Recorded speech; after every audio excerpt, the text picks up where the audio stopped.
Habíamos citado al ministro de Economía y Finanzas y a la ministra de Industria. Cuando nos enteramos que posiblemente iban a estar hoy a las 10 de la mañana en la reunión que tiene el presidente de la República con las gremiales agropecuarias, solicitamos que esta sesión pasara para las 2 de la tarde, para que pudieran estar presentes el ministro y la ministra, que son a quienes convocamos. No lo quisieron hacer. Vinieron los subsecretarios, que quiero hacer una aclaración, no hay absolutamente nada contra ellos. A lo mejor son mejor ellos que los ministros. Como capaces, es bien probable que lo sean. Pero la institucionalidad hace necesario que cuando el Parlamento cita a los ministros, vengan los ministros.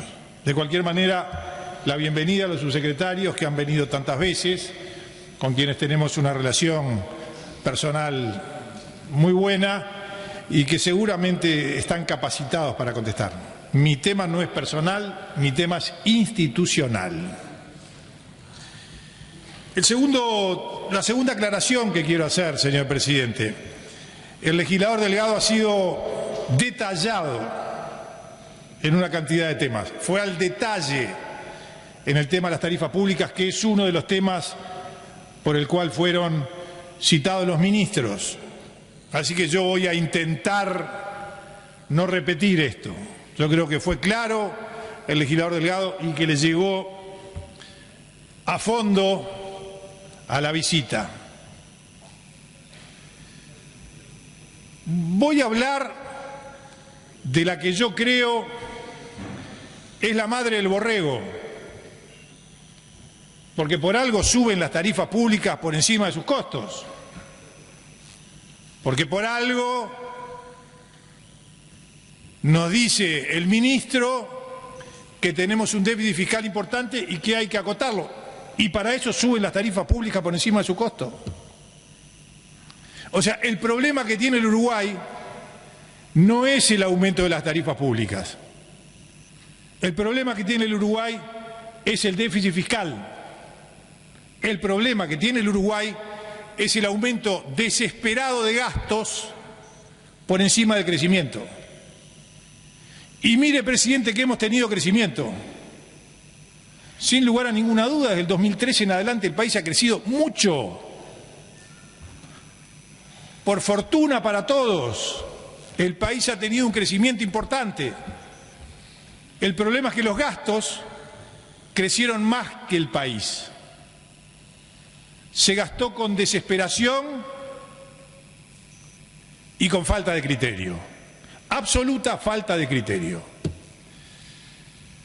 Cuando asumió el ministro de Economía, en el 2005, vino a la comisión y yo me fui contento de la reunión con el ministro de Economía, Astori, que es el que de alguna manera ha sido el responsable de la política económica desde allí hasta hoy.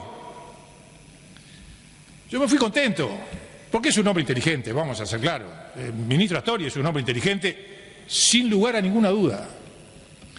Hizo un plan y nos explicó cómo iba a hacer las cosas, y yo me fui contento. Primero, y demuestra su honestidad intelectual, primero dijo que había recibido el país en muy buenas condiciones, que después de la fenomenal, enorme crisis del 2002, el país había sido entregado funcionando. Y después nos dijo muchas cosas más, entre otras, algo que me pareció muy inteligente. Nos dijo, vamos a hacer políticas fiscales contracíclicas.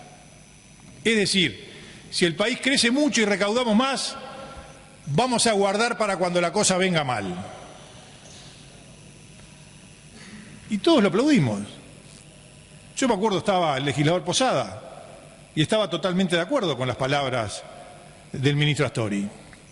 Solo que rápidamente cambió. Rápidamente, de aquel entusiasmo por las políticas fiscales contracíclicas, habló de los espacios fiscales. ¿Qué quiere decir? Lo contrario. En realidad los espacios fiscales quiere decir, díganme dónde hay un peso que lo gasto. Pero en realidad gastó un poco más de lo que había. y agarra el gobierno en una crisis feroz, con un déficit fiscal del 1,5% del PBI, y después de 15 años de crecimiento ininterrumpido, estamos entre el 3 y el 4. Gastó de más. Lo dijo hoy el contador Iglesias, el ex canciller. Hoy lo dijo, el único país que hizo políticas contracíclicas en la región fue Chile. Uruguay no, Uruguay no. Esta situación coincide con lo que en algún momento iba a venir. Fue más grande de lo que esperábamos, es cierto, que fue la movilización de los sectores productivos. Porque con este crecimiento importante del gasto, viene al lado un crecimiento importante de la carga impositiva.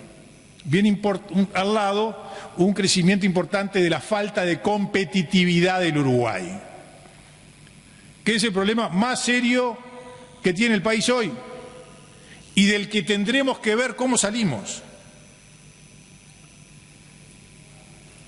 El déficit fiscal es enorme y hay que achicarlo. Claro, cuando nosotros decimos esto, lo primero que se nos dice es: ustedes quieren terminar con las políticas sociales. No, señor presidente. Le quiero hacer una aclaración. Las políticas sociales en Uruguay no empezaron con el Frente Amplio. No, las políticas sociales no empezaron en el 2005. Algunas empiezan a terminar en el 2005. Las políticas sociales tienen en Uruguay mucho más de 100 años.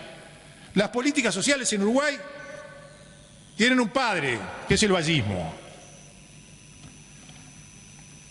Las políticas sociales en seguridad, que eso son políticas sociales. Cuando hoy usted está en un barrio alejado del centro y vienen bandas armadas y lo sacan de su casa y no pasa nada, ahí faltan políticas sociales.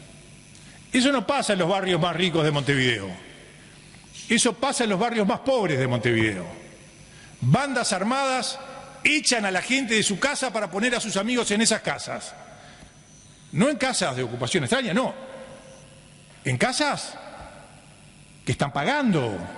En casas del Ministerio de Vivienda. De ahí están echando a la gente de sus casas. Las políticas sociales en salud existieron siempre.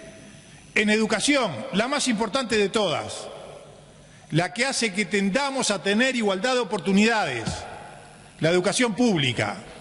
La que hoy, unánimemente reconocido por todos, está en una pésima situación. Esas son políticas sociales que nosotros defendemos. La política en vivienda, que existió siempre, con viviendas subsidiadas, y está bien que lo haya, apostemos a eso. En alimentación, desde siempre, no son nuevas, son desde siempre esas políticas sociales. Asignaciones familiares, pensiones a la vejez, ayuda al que está mal, no para mantenerlo en la pobreza, para ayudarlo a salir de esa situación. En eso tiene que estar el Estado. Así que nosotros, presidente, no estamos en contra de las políticas sociales. ¿Por qué digo que se malgastó el dinero? ¿Por qué digo que se rifó el dinero? Y se rifó. Hay ejemplos, los conocen todos. Voy a enumerar por arriba algunos de ellos. Presidente, ANCAP, la tiramos, la rifamos por absoluta incapacidad de planificación en el primer gobierno del Frente Amplio, porque el plan estratégico no se hizo en el gobierno de Mujica, el plan estratégico se hizo en el gobierno de Vázquez. ¿Cómo lo hicieron? Con plata dulce. ¿Cuál era la plata dulce que tenía el gobierno? El acuerdo con Venezuela. A Venezuela le comprábamos el petróleo, le pagábamos el 75% y el 25% nos lo guardábamos, porque vendíamos el combustible por el 100%, sobraba el 25%. ANCAP empezó a tener una cantidad de dinero y dijimos: juguemos a los empresarios. Y empezamos a hacer inversiones lamentables. Inversiones lamentables que hicieron que terminara como terminó. No solo en una denuncia penal. Termina con una pérdida para la sociedad toda en el entorno de los $1.000 millones. 1.000 millones de dólares. Es mucha plata para Uruguay, 1.000 millones de dólares. Pluna. Ustedes recuerdan a esa persona que yo dije hoy que es muy inteligente y que valoro su capacidad, como es el ministro Astori. ¿Ustedes recuerdan el día del acuerdo con Leadgate? ¿Ustedes recuerdan las palabras de Astori? Lo estoy viendo. Leadgate International Corporation, dijo Astori, con un inglés, digamos, no digo ridículo, con un inglés, digamos, exagerado. Leadgate International Corporation hizo un acuerdo con nosotros que fue absolutamente profesional, no como se hacían antes. Este fue profesional y las cosas que empiezan bien, tengan la certeza que terminan bien. ¿Cómo terminó Pluna? ¿Por qué esa soberbia?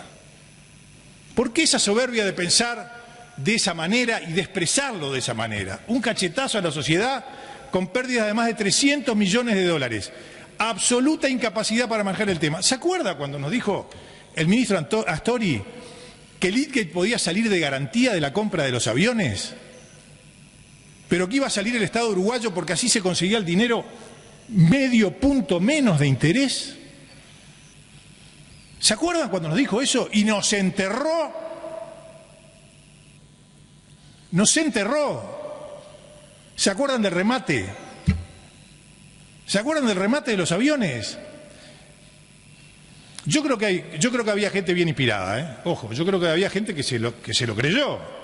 Nuestro compañero del Senado, Pintado, salió a decir, ¿vieron? Ustedes decían que no había 137 millones de dólares, hubo uno más. Porque él creía que se había vendido. Habían muchos que sabían que no. Habían muchos que sabían que era una farsa para toda la sociedad, que era una mentira, que era un acuerdo con López Mena, que puso a un hombre de paja, o un testaferro, si les gusta más, el caballero de la derecha, que levantaba la mano porque había conseguido un aval trucho, de mentira, 2 horas por teléfono, dale una bala a este que tenemos que armar el paquete, que fue con un nombre falso, trucho, con una empresa que no sabía que estaba poniendo, que no estaba poniendo nada. Entonces, esas cosas son muy graves. Ahí se perdieron 300 millones de dólares. Y después, a gente que estaba trabajando bien intencionada en este acuerdo con Leadgate, le dijimos, bueno, vamos a darle 15 millones de dólares más para que refloten Alazú. O sea, Leadgate había perdido 300 y pico millones de dólares y le dimos 15 para que refloten Alazú. Era tirar los 15. Como tantas otras cosas que tiramos con el Fondes, a fondo perdido, la velita del socialismo. Ahora, la velita del socialismo la pagamos todos para no conseguir nada. Porque si ustedes me dicen, bueno, mire, no lo van a pagar, pero estas empresas van a seguir funcionando y todo viene bien, bueno, yo les digo, bueno, adelante, perdamos algo. Pero se tiró para que se fundieran. Se tiró la plata para que tuvieran un año más de movimiento. De la regasificadora está en una comisión investigadora, veremos qué pasa. La ministra iba a venir a hablar del tema, no va a venir ahora, viaja, pero viene el 9 de febrero. Conversaremos de esos temas a fondo, hasta ahora se ha perdido mucho. Todos estos son cifras importantes, ¿eh? No son 3 pesos, son cifras importantes. 70.000 funcionarios públicos más. 70.000 funcionarios públicos más de los que había en el 2004. 70.000. Cuando uno dice, bueno, las cosas están funcionando mal, las computadoras funcionan, las cosas hacen para que más que suba, baje, 70.000 más, de 230.000 a 300.000. El ministro de Economía, ¿sabía que eso estaba mal? Y sí sabía, por supuesto que sabía. Tanto sabía que ahora hace una propuesta que creo que es similar a la que hace el Partido Nacional. De cada 3 que salgan, que entren 2, porque viene mal. No podemos tener tanto. Fue él que los puso, Fue su gobierno. No dice hoy, está mal, no, son demasiados, hay que bajarlos. Pero no cayeron en paracaídas, lo puso el gobierno de él. Ese es el problema que hay. El problema es que tenemos que empezar a asumir que tenemos un Estado demasiado grande, con un déficit fiscal enorme, con cargas tributarias que no dan para más.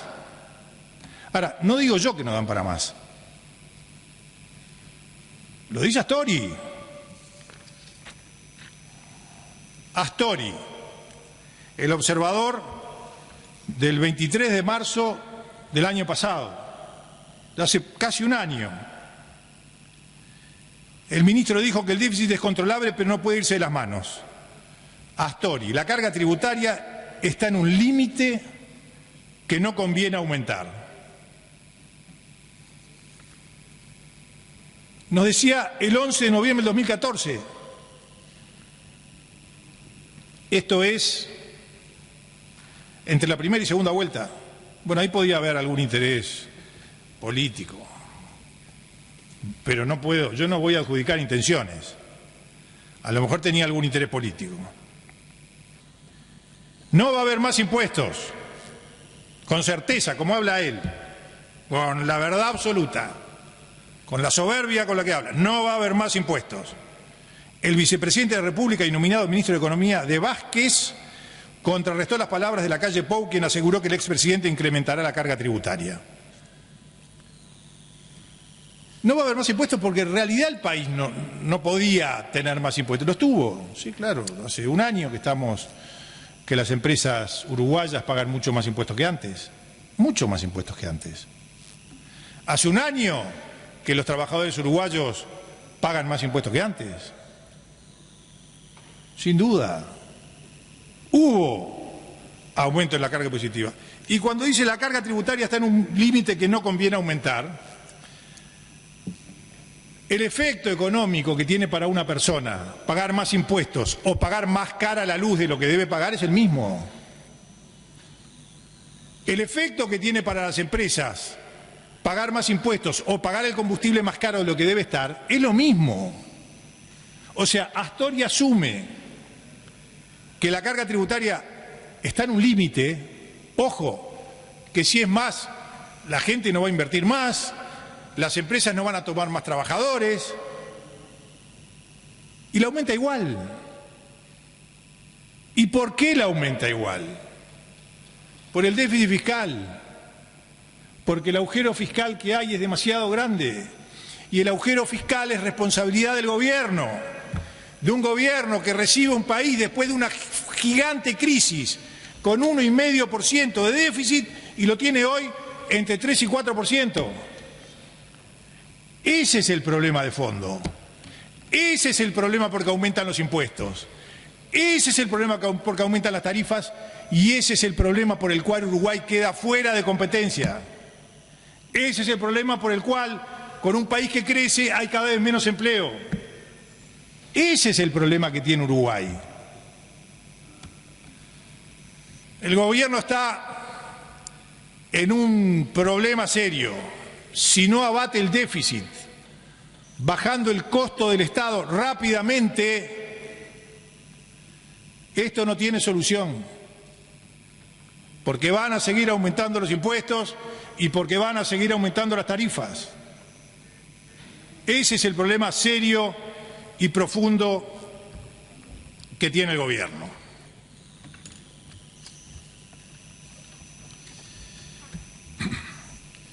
Nosotros el Partido Colorado ha presentado proyectos. Hubo hace unos cuantos años en Uruguay un proyecto de los senadores Jorge Valle y Gargano para que no entraran más funcionarios a la administración pública. Y yo creo que hay que ir por ese camino. El senador Bordaberry presentó un proyecto en ese sentido. Nosotros presentamos conjuntamente con él un proyecto en la última rendición de cuentas. Bueno, empecemos a hacer algo. Empecemos a dar señales. No queremos echar a nadie. Pero cuando se van, vamos a pensar en no reemplazarlos. Hay que tomar medidas serias, no 3x2. 3x2 es en el año 2130, capaz que estamos bien. No, 3x2 no. hay que tomar medidas más serias, hay que ir a fondo, hay que hacer un esfuerzo grande para bajar el costo del Estado. Hay otro tema que es importante y que el gobierno sabe que lo tiene que hacer. El gobierno sabe que lo tiene que hacer, que es buscar acuerdos internacionales, es que buscar acuerdos con otros países para poder entrar a otros países sin pagar impuestos, sin pagar aranceles. El otro día, entre las cosas que escuché, que lo escuché todo obviamente, de esta reunión de los llamados autoconvocados, nos decían que se está pagando 200 millones de dólares de aranceles para entrar en otros países con nuestros productos. Si tuviéramos acuerdos como los que tienen nuestros competidores, esos 200 millones de dólares quedan en Uruguay y quedan en manos de la producción uruguaya, de la producción agropecuaria, de la industria, de la producción en general. Hay que hacerlos, y lo sabe el presidente de la República, y lo sabe el canciller, y lo sabe el ministro de Economía, y empujan para eso, pero hay algo ahí adentro que dice no. Primero fue no con Estados Unidos, no, con Estados Unidos no, y uno decía, bueno, esta gente viene de la década del 60, era aquel mundo bipolar, Unión Soviética, Estados Unidos, eran del lado de la Unión Soviética, Estados Unidos, no tomaban Coca-Cola, Estados Unidos bueno, no, es el diablo, con Estados Unidos no hacemos acuerdos. No tomaban Coca-Cola, nos acordamos todos, no tomaban Coca. Bueno, entonces dijimos, Estados Unidos es el imperialismo, así que con Estados Unidos no hacemos acuerdos. Bueno, viene China. Bueno, con China harán. Nosotros estamos de acuerdo con China. Yo personalmente estuve con el presidente Vázquez, que adelante con China, mire que nosotros bancamos y apoyamos, lo votamos. No, con China no, porque, en fin, China. Y entonces algún genio dijo, hagamos Mercosur-China. Genial, ¿no? Porque Paraguay reconoce a Taiwán y no a China. Paraguay es de los poquitos países que reconoce a Taiwán. Mercosur-China, con Paraguay que tiene acuerdo con Taiwán. Genial. Bueno, después viene Chile. Dijimos, bueno, Chile no es ni grande, está acá al lado. Bueno, está la cordillera en el medio. Entonces, por las dudas, no hacemos acuerdo. Ahora, el presidente Vázquez, el ministro Astori y el canciller quieren el acuerdo. Solo que en la interna le dicen no al acuerdo. Bueno, nosotros de acá le volvemos a decir, ¿quieren soluciones? Votamos los acuerdos. Si los traen acá, tienen el apoyo del Partido Colorado y supongo que tendrán el apoyo de casi toda la oposición para que negocien un acuerdo con ventajas interesantes para el Uruguay y votarlo. Porque ahora ni negociamos. Ahora no es que este acuerdo no me sirve, ahora es no negocio, no entro a negociar.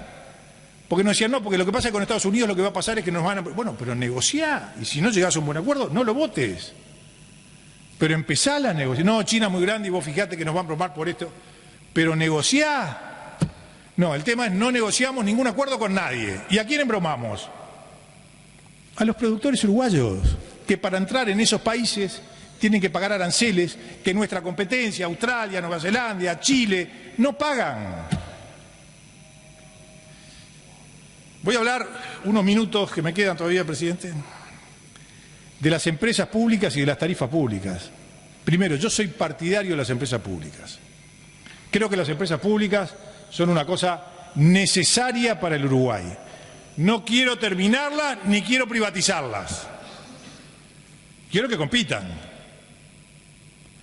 Yo quiero las empresas públicas en competencia, porque además me han demostrado que cuando compiten lo hacen bien. Lo ha hecho bien en el Banco de Seguros, pero cuando compiten además, bajan los precios y mejora la calidad. Yo, que soy prediluviano, es decir, desmonopolización del Banco de Seguros, yo me acuerdo cuando uno chocaba, había que ir a hacer unas colas gigantescas con el auto como pudiera, para que viniera el tasador y dijera que sí, que no, aquello, tan. Después de que lo atendía el tasador tenía que ir a un taller del banco y la cosa era terrible. Ahora no, ahora chocan, uno llama por teléfono, viene alguien del banco, saca la foto, arregla el tema, si no tiene auto le prestan uno y paga menos. Entonces, es evidente. ¿Y quién es el mayor asegurador de autos en Uruguay? El Banco de Seguros. Las AFAP, las tan criticadas AFAP, compiten. ¿Y cuál es la mayor? Yo soy AFAP República.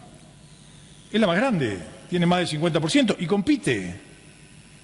Los teléfonos celulares que compiten, y desde que compiten han bajado los precios y han mejorado la calidad. Nos dan cada tanto a los que tenemos contrato, de 2 años nos dan uno nuevo. Y vamos arriba y todo el mundo compite. ¿Quién es el que tiene más? Ansel. ¿Qué tengo yo? Ansel. Ahora, nosotros decimos, mejoremos esa competencia y presentamos un proyecto de ley de portabilidad numérica, que es lógico, que existe en el mundo, que quiere decir que si yo tengo este número y me enojé con Ansel y me quiero ir a otra empresa, quiero arreglar con Movistar o con Claro, yo me voy y me llevo el número. ¿Para qué? Para que me llamen mis amigos, para que me llamen los periodistas, para que sepan que es mi número. Eso existe en todo el mundo. Me dicen que no. ¿Y qué excusa me ponen? No, mire que en el mundo por año no más del 2% migra. Bueno, para empezar, no migra más del 2% porque todos intentan dar mejores condiciones para que la gente no se vaya. Y después, el 2%, ¿cuántos celulares hay en Uruguay? ¿5 millones? ¿5 millones? Ministro, subsecretario de Industria, ¿5 millones? ¿Cuánto es el 2%? ¿100.000? No son pocos, ¿no? Son 100.000 tipos que quieren cambiar de empresa y no los dejan. Entonces, yo estoy totalmente de acuerdo en que eso haga. Las tarifas, bueno, están absolutamente por encima del costo. Y están por encima del costo por el déficit fiscal. Porque economía dice, y me lo van a decir dentro de un rato, así no podemos seguir, tenemos que sacarle a las empresas públicas algo, porque el déficit es demasiado alto. Yo le voy a leer la fundamentación de voto del representante colorado de la oposición en la UTE. Es del 7 de diciembre de 2017. Nos dice, nos causó sorpresa y resultó llamativo enterarnos en el día de ayer por la prensa de la fijación por el Poder Ejecutivo de nuevas tarifas para los servicios que presta el ente autónomo.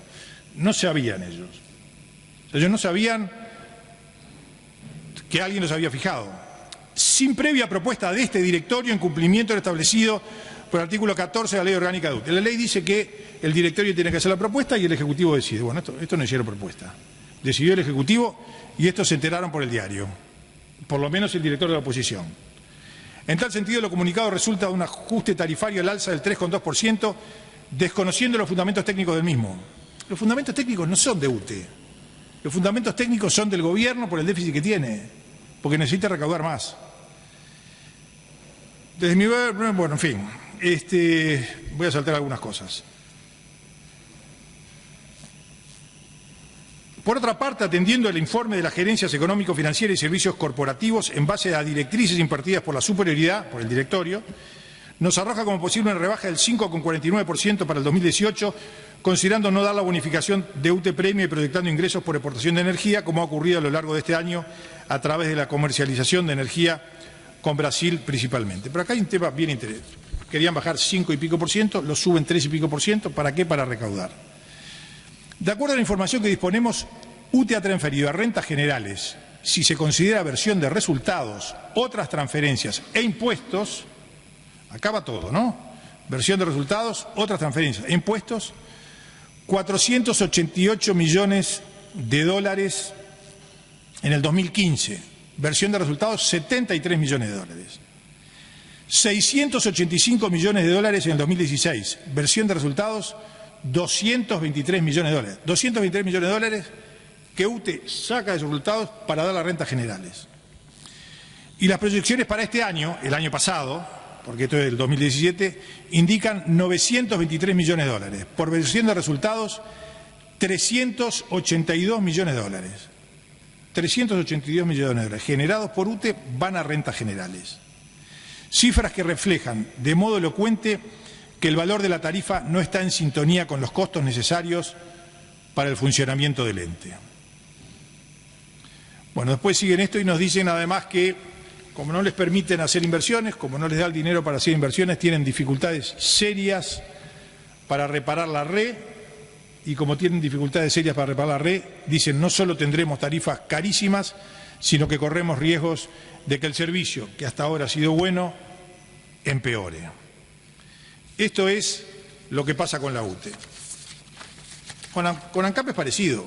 Cuando uno mira los precios de ANCAP, cómo han evolucionado, tomando en cuenta dos variables importantes, el precio del barril del petróleo y la cotización del dólar, que aparentemente son la parte más importante de los costos de ANCAP, los precios se han disparado en forma impresionante. Antel es un capítulo aparte y más complejo, porque el aumento tarifario se hace con un porcentaje, aparentemente lo que más se usa es lo que más aumenta, no sé cómo sacan el porcentaje, y además en los contratos hacen algunos cambios que todavía la gente no entiende demasiado. Cuando salen a conocimiento, las redes explotan. Ha ganado buena plata Antel seguramente con ese tema de datos, porque las redes explotaron con ese tema en una crítica dura.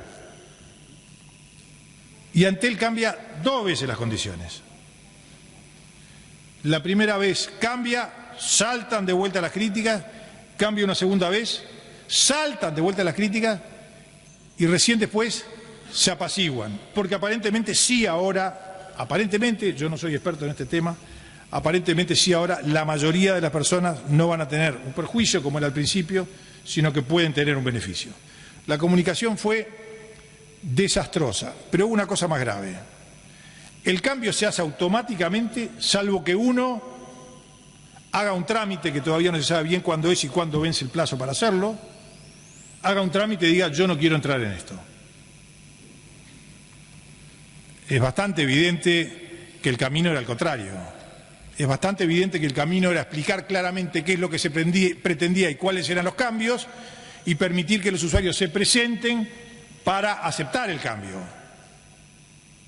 Me parece que el camino venía por esa lógica. Así que, presidente, yo creo que el gobierno tiene que reaccionar, creo que el gobierno tiene que hacer algunas cuestiones que son no de corto plazo y coyunturales, sino que tienen que ser de largo plazo, para ir solucionando los temas complejos que tiene el país. El Uruguay tiene la carga fiscal de las más importantes de América Latina, mucho mayor de la que tenía cuando asumió el gobierno. Esa carga fiscal aplasta la producción. Esa carga fiscal hace que aumenten las tarifas por encima de sus costos, pero no solo para la producción, para la gente. El otro día estaba conversando con un amigo mío que gana 21.000 pesos por mes. En el barrio de él es el único que paga, que tiene contador. Los demás o tienen algún plan que no conozco o se cuelgan de la luz. Le digo, ¿cuánto pagás vos por mes? 2.000 pesos. Gana 21, paga 2. Hace pocos días estuve con una señora que me paró desesperada y me dice, mire, estoy con mucho miedo. ¿Por qué tiene miedo, señora? Porque una señora de condición humilde, se me juntaron 2 meses de luz y tenía que pagar 10.000 pesos. Y no pude y no fui. Y me cortaron la luz. ¿Y cómo vive? Colgada. Si en el barrio se cuelgan muchos. ¿Es sensato eso? ¿Es sensato que alguna gente pague la luz y el vecino no la pague? ¿Qué está haciendo UTE? ¿Es lógico eso? Mire, yo soy partidario de que hayan planes para la gente que no lo pueda pagar. Pero que se sepa cuánto consumen. Que paguen algo simbólico. Yo creo que hay gente que no puede pagar la luz. Mi amigo que gana 21.000 pesos y paga 2.000 pesos de luz, no la puede pagar. Paga luz, paga agua, paga teléfono. De combustible gastará poco porque tiene una moto. Esa china barata. No lo pueden pagar. No es solo la producción. No es solo la producción, es la gente la que está sufriendo con esto. Este impuesto nos cae a todos. Este no es el IRPF, que es para los que ganan más de 50.000 el aumento. Esto es la UTE. Ese impuesto, que económicamente es el mismo efecto, porque a mí me saca más plata del bolsillo, ese lo pagan todos. Y son esas cosas las que tenemos que ver. Cuando decimos queremos políticas sociales, son esas cosas también las que tenemos que ver. El gobierno está en una complicación grande. Gastó de más, gastó mal, sin resultados claros a la vista, gastó de más y hoy tiene ese problema. Hoy le vamos a pedir que bajen impuestos y que bajen tarifas y el gobierno nos va a decir no puedo, porque lo que prometí al principio, porque el camino que quise seguir, porque el camino de la lógica, el camino de las políticas fiscales contracíclicas no lo hice, porque tuve muchas presiones, porque gasté más de lo que debía, porque los que administraron mal y hoy estoy complicado. Señor presidente, se lo digo claramente, en el mediano plazo hoy se pueden tomar medidas coyunturales. Se podrán abaratar la energía para algunos sectores, se podrá abaratar el combustible para algunos sectores, se podrá dar devolución de impuestos para algunos sectores, pero si no atacamos el lío grande, si no atamos la madre del borrego, este tema no se arregla. Si queremos mejorar nuestro país, tenemos que ser mucho más eficientes. Los que estamos en el gobierno tenemos que ser mucho más eficientes y no podemos tener, digamos, el mal gusto de pedirle a los privados que sean eficientes cuando nosotros no damos el ejemplo. Gracias, presidente.